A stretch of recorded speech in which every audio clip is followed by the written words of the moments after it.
Bonjour à vous, bien-aimés frères et sœurs en Christ. Nous voulons vous remercier déjà pour le temps que vous prenez pour nous suivre sur le canal AD Dokui Peniel. Nous voulons encore partager la parole de Dieu avec vous. Nous voulons donc vous inviter à prendre avec moi Jean le chapitre 3 du verset 13 au verset 17. Et je me fais maintenant le devoir de lire. Jean chapitre 3 verset 13 au verset 17. Écrit ceci. Personne n'est monté au ciel si ce n'est celui qui est descendu du ciel, savoir le Fils de l'homme qui est dans le ciel. Et comme Moïse éleva le serpent dans le désert, il faut de même que le Fils de l'homme soit élevé, afin que quiconque croit en lui ait la vie éternelle. Car Dieu a tant aimé le monde qu'il a donné son Fils unique, afin que quiconque croit en lui ne périsse point, mais qu'il ait la vie éternelle. Dieu, en effet, n'a pas envoyé son Fils dans le monde pour qu'il juge le monde, mais pour que le monde soit sauvé par lui. À travers ces quelques versets, je veux vous proposer le thème suivant. Dieu aime l'humanité. Dieu aime les hommes. La situation que connaît le monde entier en ces temps-ci ne va pas sans conséquences.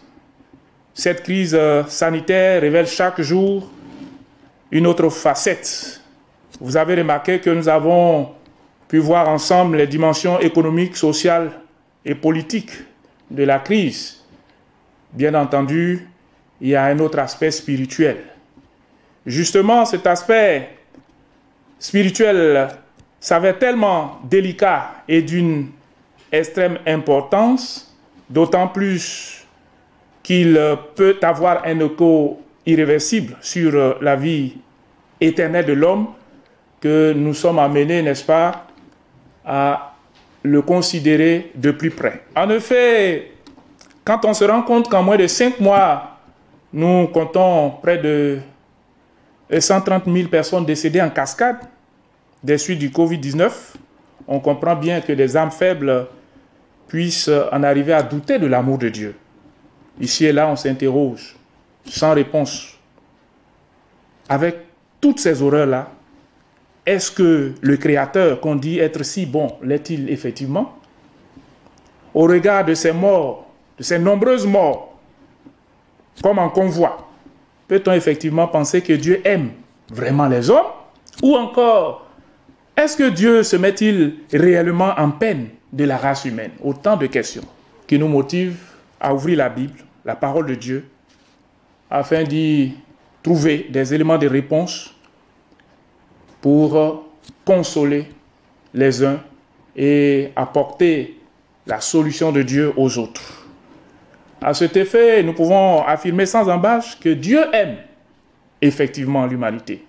Oui, Dieu aime les hommes. Et nous pouvons le voir, comme je l'ai signifié tout à l'heure, dans toute la Bible. Mais pour cette réflexion, nous allons considérer 3 points essentiels. Premièrement, nous allons considérer la création. À ce niveau, nous pouvons retenir que Dieu a créé l'homme de façon spéciale. Dieu a créé l'homme de façon spéciale et même il lui a fait partager sa nature, sa propre nature, et lui a délégué une portion de son autorité sur toutes les autres créatures. Et en fin de compte, Dieu a béni l'homme. Vous pouvez lire avec moi ce qu'il en est dit en Genèse chapitre 1, verset 26 jusqu'au verset 28a, où il est écrit ceci. C'est Dieu qui parle. « Faisons l'homme à notre image, selon notre ressemblance, et qu'il domine sur les poissons de la mer, sur les oiseaux du ciel, sur le bétail, sur toute la terre, ainsi que sur tous les reptiles qui rampent par terre. Alors l'Éternel créa l'homme et la femme et les bénit. » Ainsi donc, dès le commencement déjà, Dieu a manifesté son amour, Dieu a prouvé son amour à l'endroit de l'être humain, n'est-ce pas, en faisant de lui une créature spécifique, une créature particulière. Dieu aime les hommes. Comme nous venons de le voir, à travers l'œuvre de la création, Dieu a prouvé son amour pour les hommes. Mais nous pouvons aussi considérer un autre aspect. Et je vous invite maintenant à méditer avec moi quelques lignes au sujet de l'épisode concernant la chute de l'homme, en Genèse chapitre 3. La désobéissance d'Adam et Ève les a conduits loin de Dieu, le Créateur. Bien entendu, à cause de la nudité, la honte de leur nudité et la peur d'éventuelles représailles. Toutefois, le Seigneur ne les a pas laissés à leur triste sort sans possibilité d'être rétablis dans leur position initiale et restaurés dans leur privilège du début. En effet, Dieu a dû tuer un animal dont il s'est servi de la peau pour couvrir Adam et Ève. Mais mieux, Dieu a promis à Adam et Ève un sacrifice ultime, un sacrifice parfait. Il a dit ceci, et je lis avec vous. L'Éternel Dieu fit à Adam et à sa femme des habits de peau et il les en revêtit. Comme je l'ai dit tantôt, en Genèse 3, verset 21, pour couvrir leur nudité dans l'immédiat. Mais il leur promet aussi un rédempteur parfait, en la personne du fils de la femme. Il dit, ce dernier-là écrasera la tête du serpent. Genèse 3 et le verset 21. Ainsi donc, c'est par amour que Dieu a préparé une porte de sortie, une sorte de plan Marshall spirituel pour permettre à l'homme, pour permettre à l'humanité, à travers Adam et Ève, de sortir de cette crise spirituelle dans laquelle ils s'étaient eux-mêmes plongés par leur péché. Encore une fois, Dieu manifeste et Dieu manifesta ainsi son amour pour les hommes. Le troisième élément que je voudrais que nous considérions ensemble est l'œuvre du salut. Nous savons en réalité que le salaire du péché, c'est la mort, comme nous le dit Romains 6, le verset 23. Et d'autre part, il est écrit que l'âme qui pêche, c'est celle-là qui doit mourir. Ézéchiel 18, verset 4 et verset 20.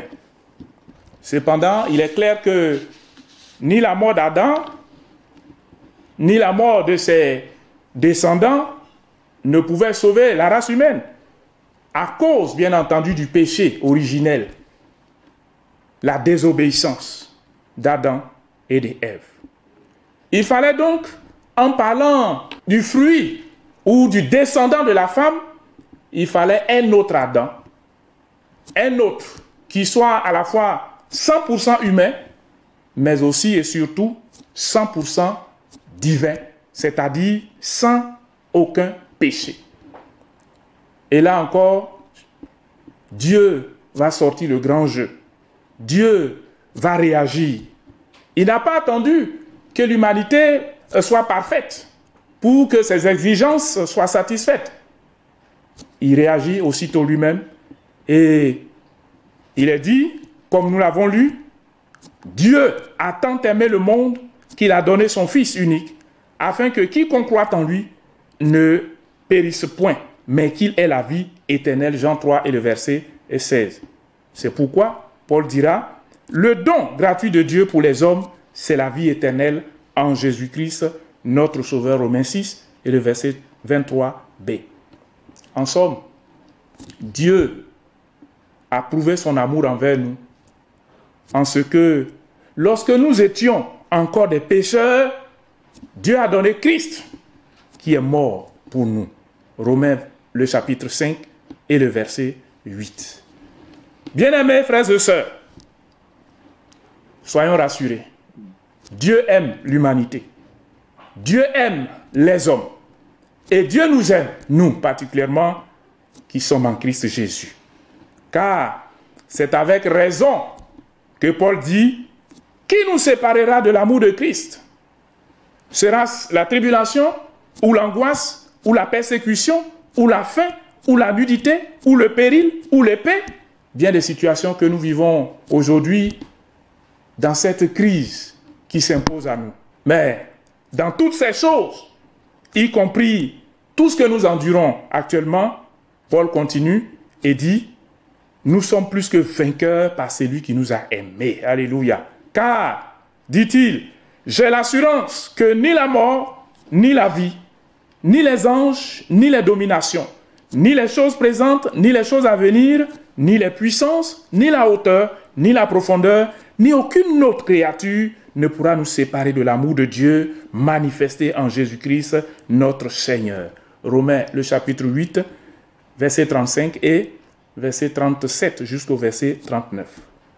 Oui, l'amour de Dieu est réel et il est tellement merveilleux qu'on ne saurait le qualifier autrement que en utilisant les termes de l'apôtre Paul en Éphésiens 3, le chapitre 18, verset qui d'ailleurs a inspiré un cantique merveilleux que nous connaissons tous.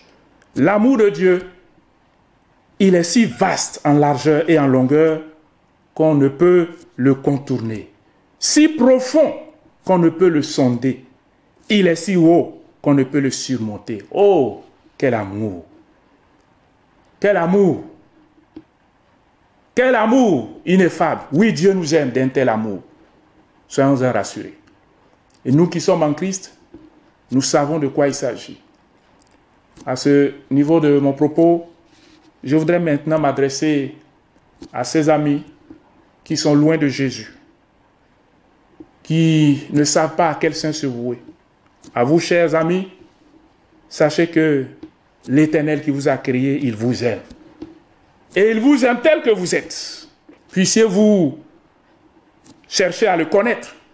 Puissiez-vous chercher à connaître Christ, afin de pouvoir expérimenter l'amour de Dieu qui surpasse toute connaissance, en sorte que vous en soyez remplis jusqu'à toute sa plénitude. Telle est en tout cas ma prière pour vous. Que le Saint-Esprit vous aide à découvrir Jésus pour vivre l'amour inexprimable, ineffable, inépuisable, l'amour si merveilleux de Dieu pour vous particulièrement. Je vais maintenant prier pour chacun d'entre nous. Notre Père, notre Dieu, nous voulons te bénir au nom de Jésus. Nous sommes heureux que tu nous aimes tant. Cet amour, en effet, t'a poussé à donner ton Fils bien-aimé pour mourir à notre place.